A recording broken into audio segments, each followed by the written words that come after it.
పతనమవుతున్న బంగారం ధరలు, పసిడి బాటలోనే వెండి, భారీగా తగ్గుతున్న బంగారం ధర. బంగారం ధర లక్షకు పడనుందా? ఇంకా తగ్గనుందా? పసిడి ప్రియులకు గుడ్ న్యూస్. సాధారణ మధ్యతరగతి వారికి ఊరట. బంగారం వెండి డౌన్ ట్రెండ్ స్టార్ట్ అయిందా? గోల్డ్ లవర్స్కి గోల్డెన్ డేసేనా ఇంకా? రండి వివరంగా తెలుసుకుందాం. బంగారం అంటే ఆభరణమే కాదు, సెంటిమెంట్ కూడా. కలలు కష్టాలతో పాటు బంగారం చుట్టూ భవిష్యత్ భరోసా కూడా ఉంటుంది. ప్రపంచంలో బంగారం వినియోగంలో చైనా తర్వాత భారత్ రెండో స్థానంలో ఉంది. ఏటా మన దేశంలో 700 నుంచి 800 టన్నుల బంగారం వినియోగం అవుతుంది. ప్రపంచవ్యాప్తంగా బంగారం ఒక పెట్టుబడి వస్తువు అయితే భారత్కి మాత్రం సెంటిమెంట్తో కూడిన వస్తువు. భారతీయ మహిళలకు బంగారం మీద మక్కువ ఎక్కువే. 6 నెలలుగా బంగారం ధరలు విపరీతంగా పెరిగాయి. ఇక కలలోనే బంగారం చూడాలి అనుకునే టైంలో బంగారం ధరలు పడిపోవడం మొదలుపెట్టాయి. బంగారంతో పాటు వెండి ధరలు కూడా పతనమవడం స్టార్ట్ అయ్యాయి. మరి ఈ డౌన్ ట్రెండ్ ఎక్కడి వరకు? 2021లో 50,000 ఉన్న బంగారం ధర 2023లో 60,000కు చేరింది. 2024లో 83,000కు చేరిన బంగారం ధర ఏటా 10-20 వేలకు పెరిగినప్పుడు వారెవ్వా అనుకున్నాం. 90,000 మార్కును దాటినప్పుడు నోరెళ్లబెట్టాం. 6 నెలల్లో 47% పెరిగి 1,25,000కు టచ్ అయినప్పుడు అవాక్కయ్యాం. అమెరికాలో ఔన్స్ బంగారం ఇంకా పెరిగి 5,000 మార్కును టచ్ అవుతుందనుకున్న సమయంలో $245 క్షీణించి $4,097లకు చేరింది ఔన్స్ బంగారం ధర.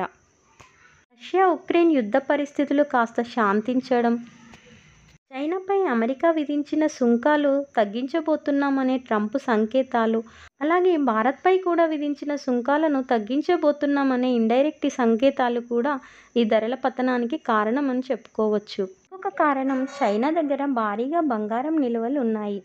రాబోయే 3 నెలల్లో చైనా బంగారం అమ్మకాలు మొదలు పెడుతుందనే సంకేతాల కారణంగా, లాభాల స్వీకరణకు తిరిగిన ఇన్వెస్టర్ల కారణంగా కూడా బంగారం ధరలు పతనమవుతున్నాయి. చైనా అమ్మడం మొదలు పెడితే భారీ పతనం తప్పదన్న సంకేతాలు వినిపిస్తున్నాయి. అయితే అప్ ట్రెండ్కు అలవాటు పడిన వినియోగదారులు డౌన్ ట్రెండ్ను కూడా జీర్ణించుకోవాల్సిన సమయం ఇది. ఎందుకంటే 1953లో 57% పడిపోయిన బంగారం ధర ఆ తర్వాత 2013లో ఒకే రోజు 7.5% తగ్గినప్పుడు ఇదే పరిస్థితి మొదలైంది. 2025 సంవత్సరంలో బంగారం కొనుగోళ్లలో పెద్ద భాగం పెళ్లిళ్ల సీజన్దని చెప్పాలి. 350 టన్నుల బంగారు కడ్డీలు కరిగి ఆభరణాల రూపంలో పెళ్లి పందిళ్లలో సందడి చేశాయి. నిజంగా అనుకున్నట్టు బంగారం ధర పడిపోతే సగానికి సగం లాస్ అయ్యేది వీరే. రెండవ వారు మధ్యతరగతి వినియోగదారులు. పసిడి పరుగులు పెడుతూ 2 లక్షల మార్కును దాటుతుందేమో అని బెంబేలెత్తిపోయి ఆరాటపడి బంగారం కొన్న మధ్యతరగతి వినియోగదారులకు ఇది షాక్ అని చెప్పాలి. ఈ డౌన్ ట్రెండ్ ఎన్ని రోజులు కొనసాగుతుందనే దానిపై అనేక ఊహాగానాలు వినిపిస్తున్నాయి.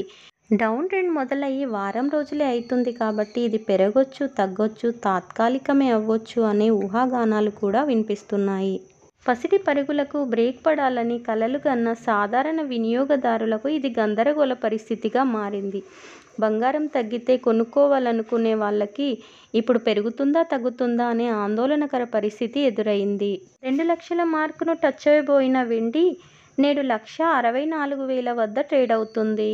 రాకెట్ స్పీడ్తో 9,000, 5,000, 7,000 ఒకే రోజు పెరిగిన వెండి అంతే స్పీడ్తో కిందికి పడిపోయింది.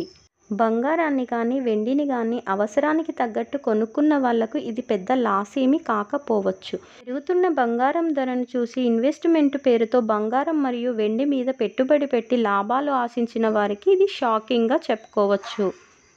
దీన్ని బట్టి మనం అర్థం చేసుకోవాల్సిన విషయం ఏంటంటే, ఏదైనా పెట్టుబడి పెట్టేటప్పుడు ఒకే దాని మీద పెట్టుబడి పెట్టకుండా వివిధ రంగాల్లో పెట్టుబడి పెట్టినప్పుడు ఒక రంగం కుదేలైనా సరే ఇంకొక రంగంలో మనం రాణించొచ్చనే విషయాన్ని గుర్తుంచుకోవాలి. డౌన్ ట్రెండ్ ఇలాగే స్టార్ట్ అయితే భారత్లో కొన్ని కోట్ల లాస్ని చవిచూడాల్సి వస్తుంది. దీనికి కారణం బంగారం మీద భారతీయ మహిళలకున్న ఇంట్రెస్ట్ ఒక ఎత్తైతే సాంప్రదాయాల పేరిట బంగారం కొనే ట్రెండ్ ఒకటి ఉంది కదా, అది ఇంకొకటి. ఇన్వెస్ట్మెంట్ పేరుతో బంగారం కొన్న ఇన్వెస్టర్లు లాభాలను ఆశించి బంగారాన్ని బులియన్ మార్కెట్లో అమ్మివేయడం కూడా ఈ ధరల పతనానికి కారణమవుతుంది. అందరూ ఒకేసారి అమ్మకం నిర్ణయం తీసుకోవడం వల్ల కూడా భారీ పతనమవుతుందనే ఊహాగానాలు వినిపిస్తున్నాయి. ఇప్పటి వరకు 10,000 తగ్గిన బంగారం ధర ముందు ముందు ఎలా ఉంటుందో చూడాలి. సాధారణ ప్రజల మీద ఇది ఎలాంటి ప్రభావం చూపించకపోవచ్చు. ఏదైనా ప్రభావం చూపించినా చాలా తక్కువే. Thanks for watching.